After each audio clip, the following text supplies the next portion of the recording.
pangarap, san man umabot tayo. Pati ko rin ang mga tagapagpakinig ng programang Buhay OFW ngayon sa DWDD 1134 Armed Forces Radio. Mabuhay kayo mga OFW, mga bayani ng Pilipinas.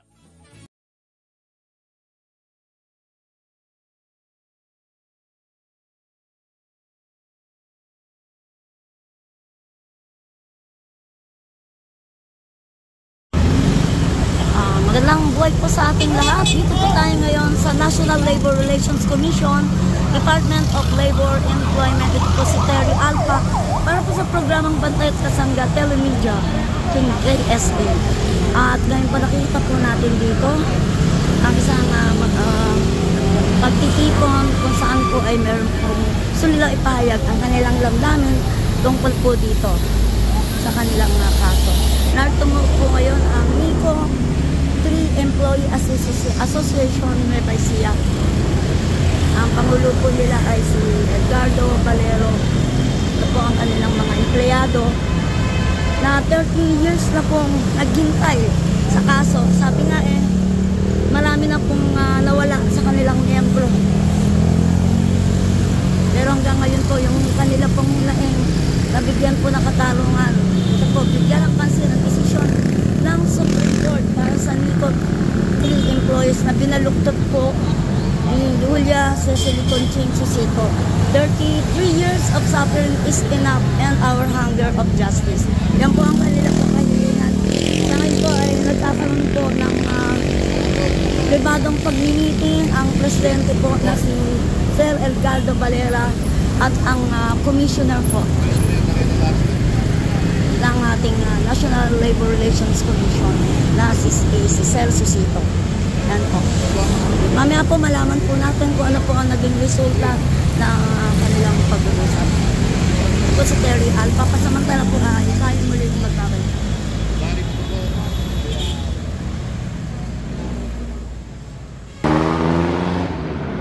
Yes, magandang araw po sa ating lahat. Sa kasalukuyan po ay nandito tayo sa National Labor Relations Commission. At dito po nagpapagbilang natin mga kababayan na humingi po ng hustisya. Dahil sa matagal na po ito, 33 years na po itong kaso nila. Suffering enough and hunger justice. Justice po ang kanilang hihingi. Ngayon po ay nakikipag-usap po ang alam president na si Edgardo Valero nandun po sa taas. Nakakausap po ng yung pinakayag na po ng labor. Malalaman po natin mamaya kung ano po yung kanilang napag-usapan at napag-usapan. Ngayon, pakita din mo yung mga tao. From Nueva Ecija pa po sila. Ito po yung NICO 3 Employee Association from Nueva Ecija. Mamaya po babalik tayo para po sa naging napag-usapan po sa taas ng labor Terry at pabalik po tayo magbabalik para sa kalagdagang informasyon sa naging kaganapan dito sa Hello, magandang umaga po. Ako po si Edgardo N. Valerio Sr. Siya pong kinatawan at Pangulo ng NICO 3 Employees Association na binubuo ng mahigit 200 empleyado na iniwalag ng NICO 3 noong pa pong 1992. Sa pangyayari pong yon ay hinawakan ng NEA, National Electrification Administration, ang kooperatiba. At makaraan ng ilang panahon, noong 2006, ibinenta nila yung NICO 3 sa NICO 2 upang matakasan ang pananagutan sa mga manggagawa. Okay. Kaya kami po humihiling na sana ay iwasto ang ginagawang ito ng NECO 2 at ng NEA na kaparaanan upang iligaw ang batas at sa lahulain ang mga desisyon ng mga matataas na hukuman tulad ng Supreme Court at ng ating Court of Appeal. Dahil ito po ay isang sandata ng mga tulisan upang kami mga mahihirap ay magapi. Biruin nyo, isang institusyon gaya ng NLRC lalabag sa contempt rule ng ating saligang batas. Contempt po ito, yung gawa ni... So, bali po, nanonood po sa inyo, kung nanonood po sa inyo ating Pangulo, yung pong pinaka, ano po ang gusto niyo? Kami po humihiling na sana ay tulungan kami na mawasto ang desisyon ng NLRC at sundin ang utos ng Korte Suprema at ng Court of Appeals. Yun lamang po ay diretsong-diretso na. Dahil ito pong NECO 2 ay successor employer ng NECO 3. Successor po yan. Siya po ang tagapagmana. Kaya't siya ang may katungkulang kaming mga manggagawa ay bayaran. Kaya po, ang ating pong Pangulo po, nakikinig po sa inyo, ano po yung pinaka-point nyo na gusto nyong gawin niya? Sana po ay magkaroon ng finality. Sunurin ang Supreme Court. I-final at implement ang writ of execution sa NLRC Pampanga para sa kabayaran sa mga manggagawa. Yes po. Yan po sa ating pong Pangulong BBM, kung nanonood po kayo ngayon, ito po ang hiling po sa inyo ng Presidente po ng NECO.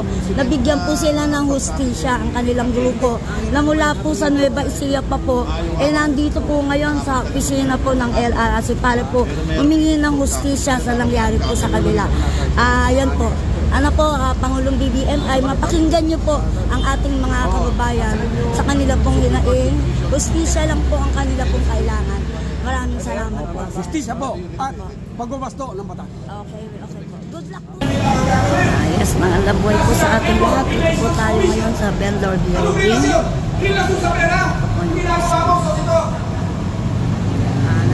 Siguro ito na isang pagtitipo. Bigyan po natin ang kanilang mga Pangulo. Pinipili mo ba ng libre? Pagtikrante ng isang desisyon na ikaw naman ang desisyon.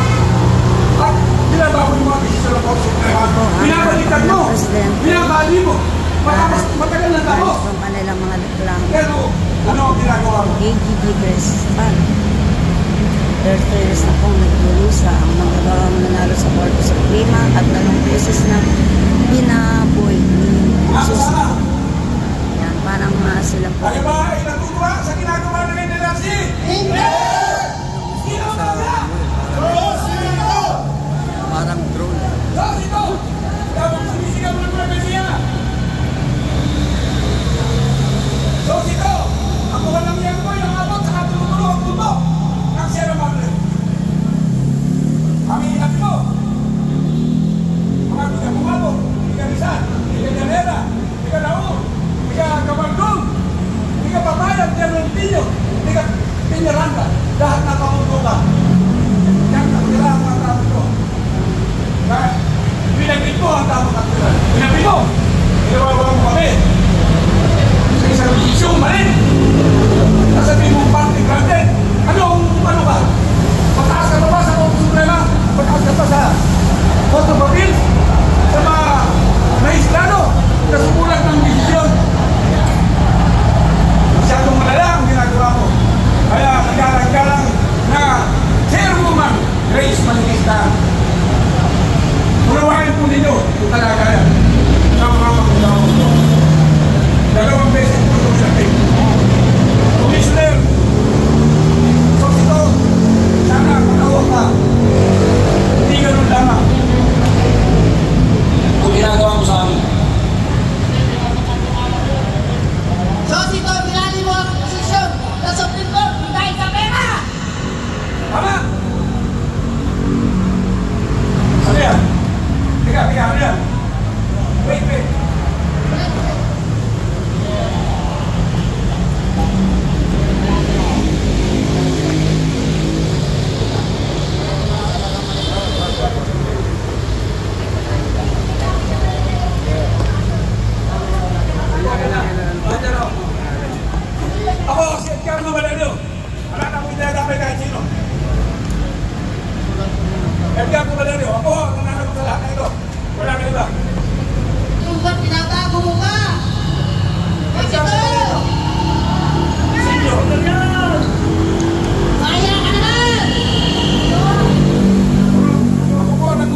ito sa aming kaso ay baguhin at ibalik sa dati. Yung dati ng desisyon na to proceed with dispatch ang gagawin ng mga sheriff, hindi yung partly granted. Mali po yun. Maliwanag ng nagkabentahan pagka kami partly granted. Hindi tama yung desisyon. Bakit na pakikialaman ng Korte Suprema? Bakit pakikialaman yung Court of Appeals? Samantalang may final and executory judgment na ginawa ang Supreme Court of Appeals. At nalalaman naman ng lahat. At ito po ay hindi lang niya minsan ginawa. Nung unang gawin yan, hindi na kami kumugo. Dumaan kami sa legal. Pumunta kami sa Court of Appeals. Natalo ang kalaban namin. Nag-final. Nagbalik kami ng NLRC sa Pampanga. Inisyo kami ng writ of execution. Nung kami nag-execute na ang mga sheriff at nagkakaroon na ng final judgment at pinatutupad, nag-MR yung kalaban namin, tinanggap niya. Pero idininay niya. Nung pangalawang nag-MR, tinanggap niya at binaliktad yung desisyon. Kami ang natalo. Samantalang ang panalo sa amin. Ano dahilan? Dahil may nakapaloob dito. May nakapaloob, kaya nagkaganon. Kaya nagkabaliktaran. May malaking halagang nakapaloob. Nakapagtataka. Ang panalo namin ay maliwanag. Mababago ba? Dahil lamang sa isang maiksing motion for reconsideration ng mga abogado na hindi naman dapat nang mag-file dahil meron na po silang nilalabag na batas. Ang tawag po dyan ay content, indirect content. Kung magpapile sila dahil meron ng final and executory judgment ang Supreme Court ng Court of Appeals. Kaya Kailan nyo nalaman na nanalo nyo, sir? ay yung pong aming decision sa Court Suprema ay nanaog noong November 22, 2023. At pagkatapos sa Court of Appeals ay nanaog na October 2024, isang taon. Kaya po nagkaroon na ito ng natawag natin na execution na pa po sa amin. At nag-execute po ng architect ng Pampanga. Masarap po yung nag-execute. Nag-file ng MR yung kalaban ng abogado namin. Mga abogado nila. At nilalaman yung abogado. At yan po ay marami na silang naging abogado. Meron silang dalawang law firm na nag-withdraw na dahil nga bawal nang galawin yung kaso. Eh meron isang law firm na matapang. Pinatulan niya. At itinina niya halos yung aming panalo. At ginawa niya partly granted yung motion for reconsideration. Na talaga naman po napag-sasawa. Hindi lang alam ang dapat. Paawa-awa lang. Anong nilatala po ito? 30 minutes po na kaso. 30 minutes. Anong gusto nyo mangyari ngayon? Ay, baguhin po yung decision. Hindi balik po sa dati. Ay, execute. Kailangan matuloy. Mawala yung partly granted nila. At yan na, yung huling desisyon. Yung solusyon ito. At balik doon sa datang desisyon. Noong February 13, 2025. Anong nararamdaman nyo? Tinapos na yata kayo ng halos senior citizen na buwang. Ay, po, puro matatanda na. Ako na lang po yung iba dyan, saka mga anak-anak. Ako po ay 77 years old na. 77 anos na po ako. At mapakatagal na pagkaman dito. Pero ganyan pa ang sa amin. Kaya muli na po namin pura ito. Muli laban na namin. Buhay at kamatayan, ibibigay na po namin. Alang-alang sa justisya para sa libertisya. Lalabanan namin na ginawa ni Sofito. Hindi po namin tatantanan. Hindi namin tutubayan. Sama-sama tayo mga kasama! Lalabanan natin si Sofito! May panawagan po pa kaya sa ating Pangulo? Ay, meron po! Kung makakarating at sakaling makarating po sa inyo ito, mahal na Pangulo, ay pagkakaroon po rin. Linawin sa NLRC na ang isang pinaka-desisyon ay hindi na dapat pinabago. Hindi na po tama yung pagkaskaler, yung labor, extraordinary relief. Hindi po tama yan. Nakakadalawang layer na kami. Puro layer na lang ba? Pagkaka mag-execute, layer. May kawawa naman po ang magagawa. Yan po ang isang pamalihan ng NLRC. Dusa. Extraordinary relief. Yan po yung pinagpapatayan nila. Makakapaghintay pa ba tayo ng another na isada? Ay, hindi na po! Tayo na po ito dahil 77 years old ako. Kung mabuhay man ako ng isang taon, maswerte na. Kaya ito pong huling Himakas mo nito, ilalaban mo nito. Buhay ka mataya. Mensahe niyo po sa inyong kay Soto. Ay, ang mensahe ko sa iyo, Julia, Cecily, Coaching, Sokito, ang mensahe ko sa iyo, bumaba ka na yan. Kaya hiya yung NLRC sa ginagawa mo. Hindi ka lang misa nagbenta, pinangalawahan pa. At neko ng neko kausap mo, huli-huli ka namin. Huwag ka magkakaila. Alam ko natin magkabenta. Mapakasakit ang ginagawa ka. Yes, sir. Masyado na po kami namin. Kaya nandito na. Pwede raw po makipag-dialog po kayo sa sosi mo. Nagsisikodyes po siya, kasi po raw kayo mag-iusap. Nag-usap po ako para sino po ang pwede mag-represent sa inyo mga ilang leader po. Sige po. Ay, hindi po kasi ako magsalita para may PC. Kami mga vlogger.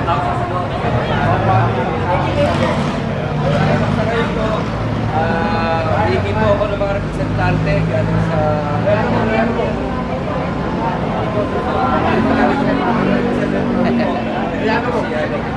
para mapapagulang ng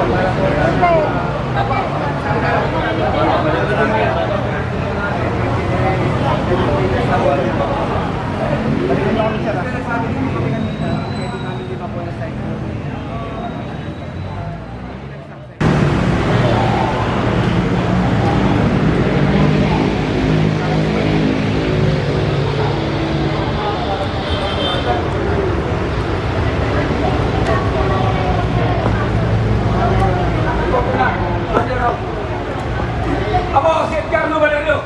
Wala na akong dinagamay kahit sino. Edgar Valerio, ako ang nananap sa lahat ng ito. Wala na iba. Edgar Valerio, ako po ang nananap sa lahat ng ito. Ako po ang pangulo ng asosasyon ng mga magagawa ng Leyte. Nagdesisyon na nasa pumbat, binabago mo pa! What's ito? Sinyo. Maya ka naman! So ako po ang nagtutulad sa mga tao ito. Silang lahat ay wala namang kaalaman sa lahat ng nangyayari. Victory. Hinahangad po namin yan, basa-basa. Yung ginawa ni Sosito sa desisyon ng Korte Suprema, binaligtad po niya. At siya mismo, desisyon ang para sa amin. Nang dahil sa binaligtad na naman niya, party club na ginawa niya. Kaya hiningi namin, nagalang-galang, nag-chairwoman praise lang. Alisin niyo po si Sosito at ibigay sa ibang commissioner na karapat-dapat na pagkaralan ng kaso kung tama o mali ang ginawa ko.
para sa kanilang mga pamilya. Andito po tayo, hintayin po natin matapos ang dialogong ito. Hanggang hindi po nagkakaroon ng magandang komisyon, tayo po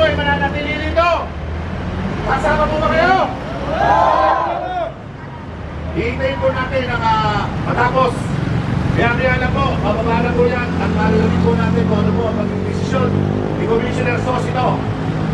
At nasa ganon, umamor naman sana sa mga taga-Nueva Ecija. Huwag naman sana yung mga matagal lang namumulili at nanakaw lamang sa kaban ng bayan ng Nueva Ecija. Ang papanigan niya. Sana panigan niya ang mga tinanggal na manggagawa, illegal na pagtatanggal sa mga manggagawa. Empleyado ng Politete ng Nueva Ecija. Sumisigaw ang tao ng Nueva Ecija. Sosito, pakinggan mo naman kami. Pakinggan mo ang panaghoy ng mga taong Nueva Ecijano. Kayo matitikman mo kung anong klaseng ugali ang meron sa Nueva Ecija. Subalit, pinagin mo, pinastos mo ang desisyon na galing sa Korte Suprema at Court of Appeals. Ngayon, ang sabi ko kung ano ang pinagpalit mo sa bawat pamilya na mga nandito ngayon, ilang bata, ilang pamilya ang naghihirap. Dahil ngayon, ikaw ay tinatabasa mo kung ano ba man ang ibinigay sa'yo. Sana maramdaman mo kung ano ang hirap na pinagdadaanan ng bawat empleyado na nandito ngayon sa harapan mo. Sumisigaw ng mastisya. Neco 3, nabenta sa Neco 2, ang umura lang daw namin singilin, pag-aari lang ng Neco 3. Yun daw ang umura natin singilin. Hindi ka ako gano'n, kasi ka ako successor employer. Yan ka ako, kung successor employer, yung pinili niya na lagong sa pag-aari niya, kaya lahat-lahat ngayon, pwede namin kunin. Kasama yan kasi, di ba, kapag binili mo ng isang ano, obligasyon mo din, doon sa pinili mo. Oo, hindi pa pagka pinili mo. Hindi po, bumili ka halimbawa, may utang sa akin, binili mo yung property niya. Eh di, pati utang niya, tama yung utang na sa akin, kinuha mo. Kaya mananagot ka rin sa akin. Eh, iba gusto niya mangyari, hindi ko tuloy lang yung aming sisili. Ganun ang mangyayari daw. Hindi mangyayari yun dahil binili nga nila, binili ng Neco 2, si Neco 3. Kaya naging pag-aari ng Neco 2. Okay. Kaya yung Neco 2 ang mananagot sa pagkakautang sa amin na manggagawa. Bakit kinakailangan pang magdaan sa salita na sasabihin niyang bilihan? Eh ano pakialam ng mga manggagawa sa bilihan? May bilihan sila, di magbayad sila, di ba? Sa amin, kami ang sige lang namin. So ano pong binigay sa inyo ni Commissioner na pag-aaral daw nila? Sabi ko sa kanya, ano daw po ulit katagal? Hindi, wala naman sinabi. Yung pag-aaralan daw ng NBank, eh gusto ko nga NBank ka mag-aaral para malaan natin yung talaga. Kasi meron naman tayong nakapile na motion for reconsideration. Kung sasalahulain na naman yun, eh tuloy-tuloy ang rally natin. Hindi na tayo lulubay talaga habang buhay nato. Pag hindi niya binaligtad, hindi niya lulubay. Wala ko ba binigay sa inyong time frame? Wala. Paano ko yan? Kung tumagal nga ulit sa dekada na naman. Pagkaka naman hindi siya nagbigay within 2 months ng resulta, kaya araw-arawin natin siya. 2 months? May balak ba kayong ano? 2 months, oo. 2 months kami. May balak kayong iparating kay President? Ay, may balak. Gustong-gusto namin. Kailan? Eh, paano namin mapaparating? Wala kaming mga access. Eh, kung may makatutulong sa amin, para makarating dyan, buong puso. Eh, gusto namin makarating sa kanya para matulungan kami mga maliliit na manggagawa. Parating tulungan natin. Malaman niya. Office of the President. Itong 200 kataong, 200 pamilyang to, matagal nang aapi. Gabi-gabi lang aapi. 3 dekada niya. 3 dekadang mahigit. At nagkamatayan ng lahat yung mga kasama ko. 44 na panay patay, 43 lang sinasabi ko. Meron nga palang bagong namatay. Na babae pa. Kamamatay lang. So, sir, walang pakiklaro lang, walang malinaw na usapin. Walang malinaw. Hindi niya Nag-aaralan pa raw. Ang ano niya yung pag-rally, kung daw siyang pinapahiya dahil tao rin siya. Kung nga po ako, napakarami naman namin kako na aapik. Ang pakikipag-usap ko sa kanya, walang bearing, walang ano yun, parang walang pangyayari. Nag-usap lang, nang wala namang kahinatnan. Ganun yung pag-usap namin. Kasi sabi ko sa kanya, ito, pag-aari na ng Neco 2 dahil ang sabi ng Court of Appeals at ng Korte Suprema, iyan ay successor employer. Ibig sabihin ng successor employer, minana mo. Lahat ng pag-aari na yan. Kung mo yan minana mo, yung pananagutan mo sa tao, minana mo rin. Ang pananagutan sa amin ay 2.7 billion. Kaya yun ang babayaran sa amin ng Neco 2. Kasi wala nang Neco 3, asa Neco 2 na. ang magbabayad, NECO 2. Kung may matigal kabuhayan na, di matira. Pero yung kabuhan ng 2.7 na claim namin, dapat bayaran sa amin. Yun lang ang hinasabi. Hindi ba masyadong matagal, sir, ang 2 buwan na sinasabi nyo? Matagal, Matagal, pero opo. bibigyan natin ng pagkakataon. Pero kasi alam nyo, lumalakad yung dokumento. Hindi nyo ba sinabi na 1 linggo, 2 linggo? Wala ko ba kayong other option? Meron nga ba tayong makatutulong sa amin na ito'y makarating sa kataas-taasan? Kung merong makatutulong, buong puso kami at lahat ng ito sasama na magpapakita ng... Pwede ko kayo manawagan o ngayon? Nanawagan Office of the President. Office of At yun naman alang-alang sa espiritu ng pagkakaisa, mahal na Presidente, BBM. Kami po ay tulungan ninyo na malutas itong pangyayari ito. Hindi lamang sa amin sana mangyari at huwag na maulit pa na itong labor extraordinary remedy ng NLRC ay dapat nang mawala. Iyan po ang nagpapahirap sa mga manggagawa.